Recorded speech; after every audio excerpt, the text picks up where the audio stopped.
Hi, I'm Navanjana. This video is about the TF-IDF assignment, which is given under the data analytics course.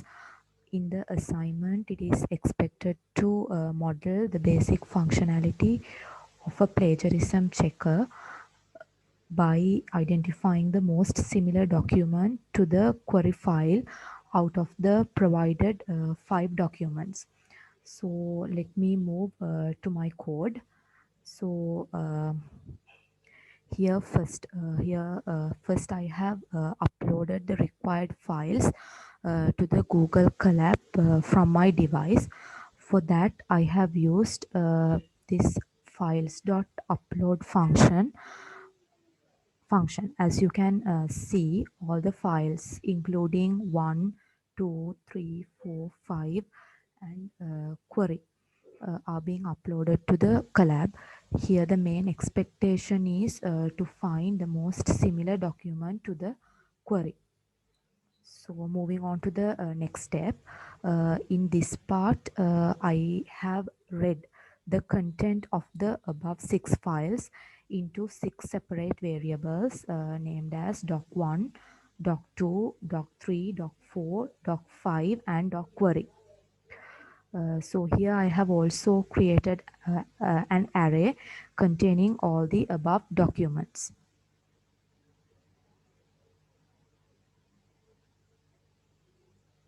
Next I have imported the required packages. So first I have imported TF-IDF vectorizer from sklearn and pandas. Here I'm also importing pandas because at the latter part I'm going to show the TF-IDF results in a data frame. Because of that I am loading pandas, I'm importing pandas library as well.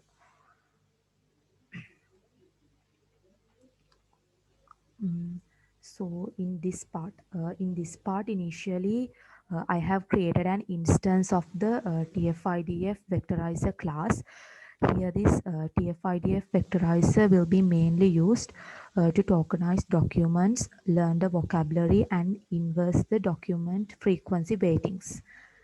Uh, in this second code part, I have removed all the stop words in the above documents.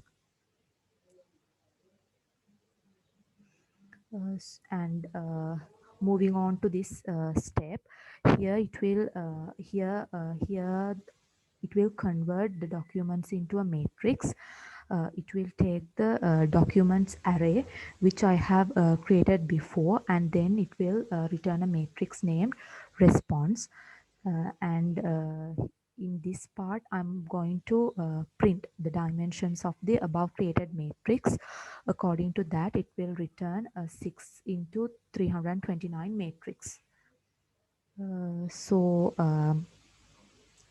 This code segment will create a pandas data frame with the TF-IDF values.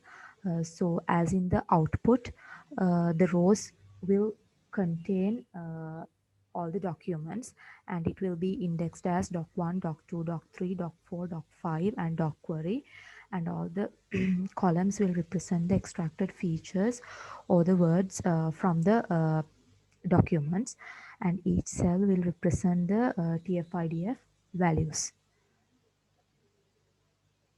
So after calculating the TF-IDF values, I have used cosine similarity to calculate the most similar document to the query document.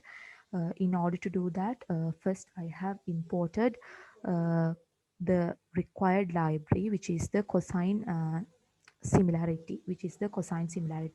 Here I have imported this particular library from sklearn. In this step, so in this step I have printed all the similarity values in a matrix form. So here they have calculated cosine according to this result. Here they have calculated cosine similarity between each and every document. uh, as in the output, it provides a 6 by 6 matrix. Each row and each column will represent the above 6 documents. If I consider row wise, it represent document 1, document 2, document 3 up to document query. And if I consider column wise, it will represent document 1, document 2, document 3 up to document 6, up to document query respectively. So objective here the main objective is to find the most similar document to the query. In order to find that, I have to consider the last row. I have to consider the last row uh, because it represents the values for document query. The larger the cosine value, the similarity score is also higher. Therefore, I have to take the largest value in the last row. Here, if I consider the values in the last row, here I have to neglect the the value 1, because in this matrix, each document will be compared with itself. So that is the reason why it gets 1 for the diagonal. The largest cosine similarity value in the last row is 0.63785, which belongs to column 2, which represents the second document. So because of that, the most similar document to query will be the second document, because it gets the highest similarity score. Thank you.